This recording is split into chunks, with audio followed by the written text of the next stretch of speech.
Well, welcome to Leadership Labs, an online experience for marketplace leaders who want to hone their skills, add more value to their organizations, and do a better job inspiring those that they lead.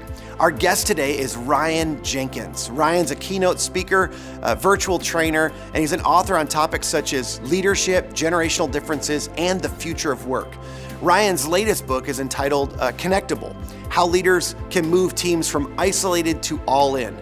Ryan also attends Buckhead Church here with his family, and he's been a leader across multiple areas within our church. In this session, Ryan's going to share with us 4 ways leaders can reduce workplace loneliness and create stronger teams. So be sure to tune in and stick around till the very end, where I'm going to provide some information about a free resource we've created for you and your team. Now, here's Ryan. Loneliness affects us all from time to time on a personal level. But now more than ever, loneliness is finding its way into the workplace. So how is loneliness impacting you and those around you at work? And how could tackling this one thing impact productivity, employee retention, and the sense of belonging on your team? Let's start with an insightful story to provide a helpful backdrop to our conversation. Near the edge of the world, inside the frigid Arctic Circle, exists a small human settlement called Kugluktuk. Bordering the Arctic Ocean, it's part of Canada's largest and most northern territory, Nunavut.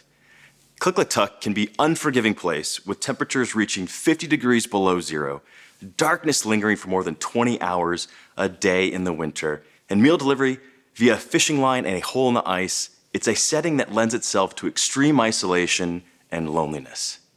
This tiny community of Indigenous people of northern Canada had one of the highest teen suicide rates in the world for many years. That is, until Canada's national sport took root. Ice hockey? No.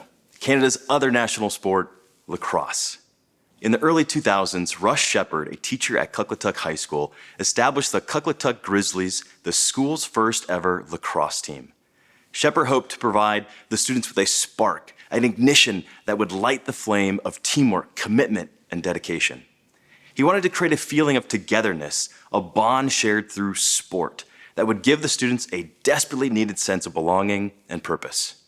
Because Kugluktuk is so remote, it proved very difficult to acquire lacrosse gear. Coaches and members of the community went to great lengths to ensure the team had what they needed. A group of chief mates who were part of the Arctic Sea Lift, a resupply system involving a fleet of ships, loaded large barges with lacrosse gear and pushed them with tugboats through the ice-ridden waters, braving the treacherous conditions. All in the name of greater belonging. Due to the commitment of many, it didn't take long before the Grizzlies were fully equipped and practicing on their icy Arctic playing fields. Not only did the Grizzlies find their way to the National Lacrosse Championship, but Kugluktuk's teen suicide rate, once one of the world's highest, fell to 0. For the people of Kugluktuk, lacrosse wasn't a game, it was survival. Belonging and purpose turned an isolated town plagued by loneliness into a unified town filled with hope. Isolation and loneliness ravaged, but purpose and belonging healed. The lesson for all of us: cultivating a culture of belonging takes intentional and sometimes extreme effort, but that effort pays off. Much like Kugluktuk, today's workspaces are cold and barren, in need of leaders to provide belonging. Your team might not be as remote as the Arctic Circle or facing such dire survival circumstances as the people of Kugluktuk, but rest assured, loneliness is battering your team. With work cycles spinning faster, remote work becoming more prevalent, technology advancing, and a digital native generation flooding the workforce, workplace loneliness is quickly turning from a simmer to a boil. In fact, according to our research of 2,000 global workers, a colossal 72% of workers feel lonely at least monthly, with 55% saying they feel lonely weekly. The global workforce is lonelier than ever before, resulting in disengaged, dissatisfied, and disloyal employees. If you haven't begun discussing loneliness at work, you soon will, as it's very top of mind for the emerging generations. 73% of Gen Z report sometimes or always feeling alone. Additionally, 75% of Gen Z and half of millennials have left a job because of mental health reasons, compared with 34% of other generations. So considering that 3/4 of the 2030 workforce will be millennials and Gen Z, loneliness represents a looming employee engagement and retention issue. So why is work the best place to tackle loneliness? Work is littered with loneliness lifelines. Work provides purpose, routine, learning, and meaningful relationships. And not to mention, work is the activity we spend most of our waking hours engaged in. Leaders like you have the best opportunity to throw these lifelines into the ocean of lonely workers, ultimately creating a stronger team, better organization, and a healthier us. Before I give 4 steps to lessening loneliness amongst your team, let's first better understand loneliness. Loneliness is the absence of connection. It's not the absence of people. Someone who's surrounded by people may still feel lonely. If your team members feel disconnected from you, the leader, their peers, the organization, or the work itself, that creates a sense of loneliness, ultimately hindering their well-being and performance of the team member and the team. The title of my latest book is Connectable, which means to link together. When people are teachable, they are ready and willing to be taught.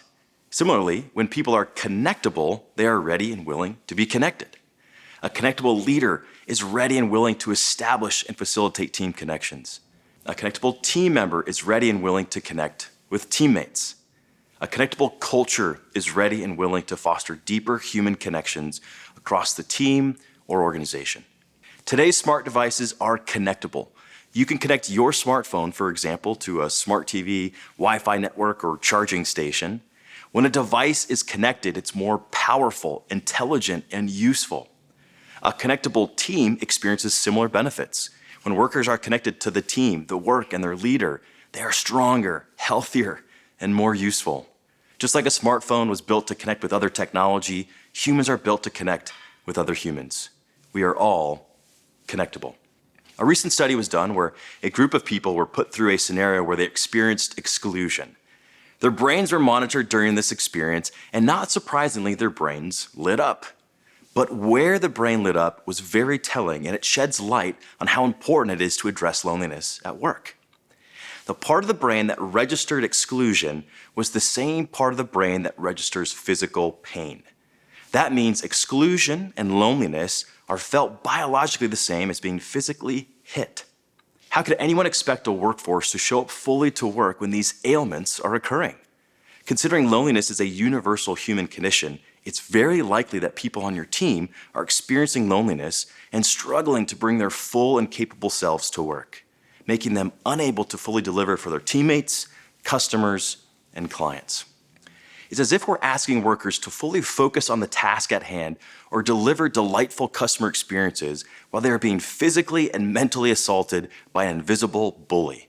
It's not an exaggeration to say that loneliness is devastating workers and their organizations, silently incapacitating many and wreaking havoc on engagement, retention, and overall performance. Now, if you or your team experience loneliness, then that means your brain works. Loneliness is useful. Much like how hunger is our cue to eat, loneliness is our biological cue to seek connection. Loneliness isn't shameful, it's a signal we belong together and we are better together. Now that we have a better understanding of loneliness and how it's impacting our teams, let's cover the 4 steps to lessen loneliness so you can create a stronger team. Do you have people with a pulse on your team and do you want them to have better relationships? Then this framework is for you, my friend. This framework is a 4-step process with each step represented by a letter in the word link. We adopted this framework after 2 years of research, surveying 2,000 global workers, collaborating with over 50 leaders, and working alongside hundreds of organizations. The audiences we've helped in this framework have ranged from C-suite to frontline supervisors and everyone in between. And each step can be executed virtually or in person. The principal reason why the framework strategies we're about to cover are so transformational is that it only takes you. You don't necessarily need to persuade other leaders or get buy-in from your team or overhaul your company culture.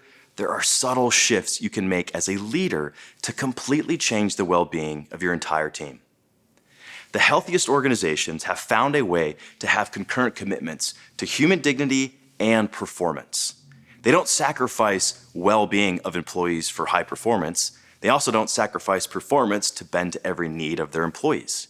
They strike a balance. When you utilize this framework to lessen loneliness, it improves employee well-being and organizational success. Step number 1 in the Less Loneliness framework is to look at loneliness. Identify loneliness in self and others. An awareness around loneliness, what it is, how it's impacting you and your team, is the first step towards lessening loneliness. Loneliness is a subjective experience, so there are no hard and fast rules about what it looks like. Many people may hide their feelings for fear of embarrassment or because they don't want to appear weak. This can make loneliness difficult to identify. As a leader, your best approach is to take the time to get to know and really understand your team. This will help you to recognize when someone is feeling disconnected or left out by the rest of the team. Be sure to listen to other team members' concerns too. They might be more aware of their colleagues' feelings and emotions than you are. Here are some common identifiers of lonely workers. As an exercise, think of someone on your team you suspect might be feeling lonely. Which of the following applies to that person? Sloppy work, lack of learning and development, change in routine, stops offering input, skips or resents meetings, only talks work, an apathetic attitude, and excessive working. If you'd like to measure just how connected your team is, then check out our Team Connection Assessment. It's the first and only tool to effectively assess the strength of relationships among a team. It measures the strength and quality of connections teams have with their teammates, manager, and the work itself. Then it generates a custom report providing research-based recommendations to improve the team's connections. Our devices are always informing us of how strongly they're connected to Wi-Fi or other networks. It's time workers and leaders have the same connectivity information about their teams.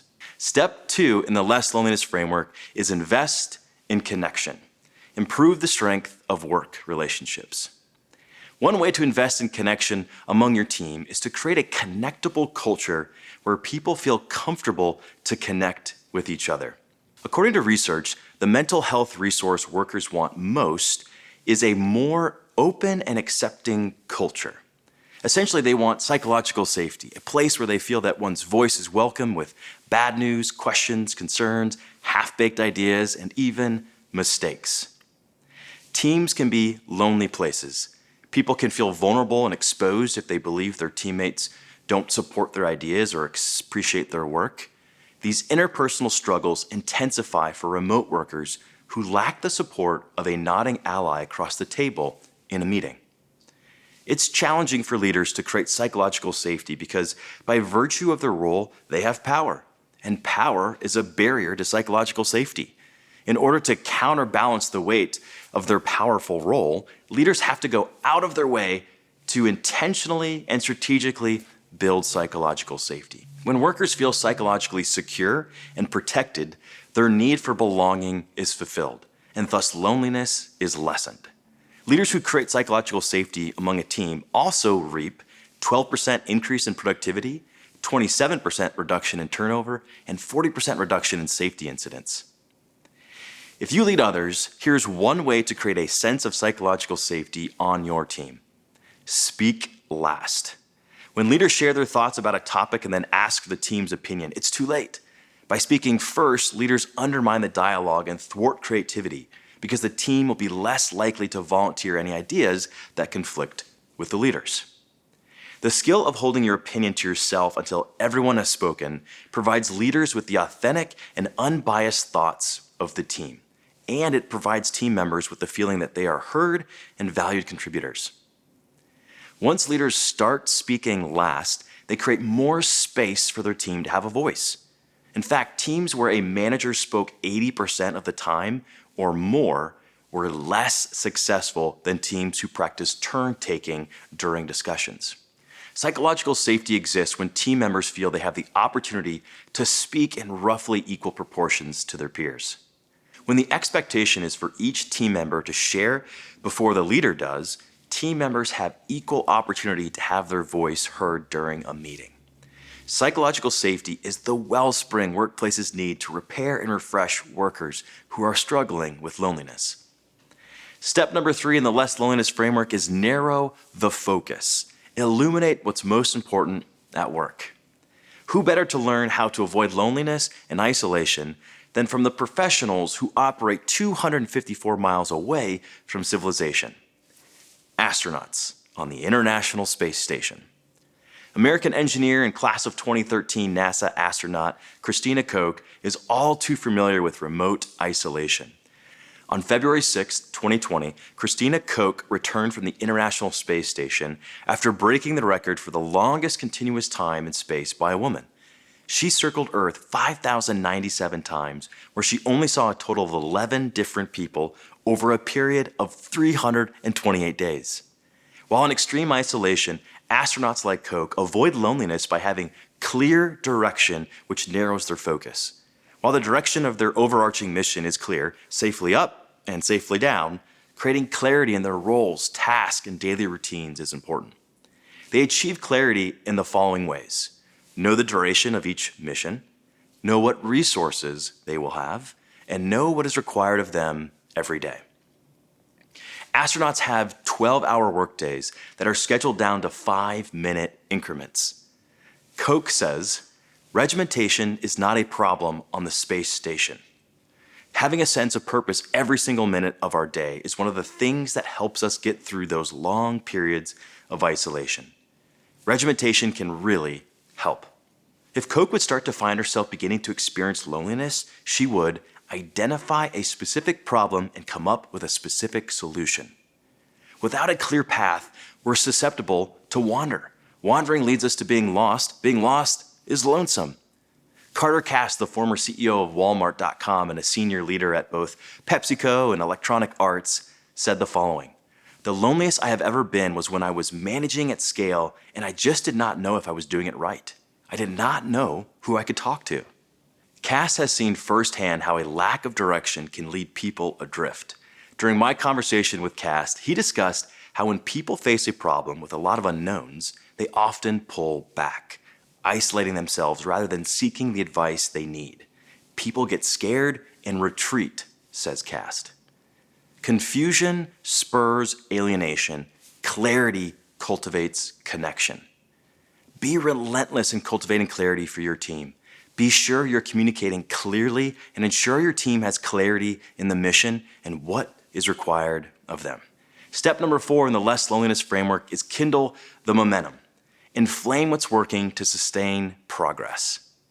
Think of your teams and your own well-being like the depleting battery of your phone.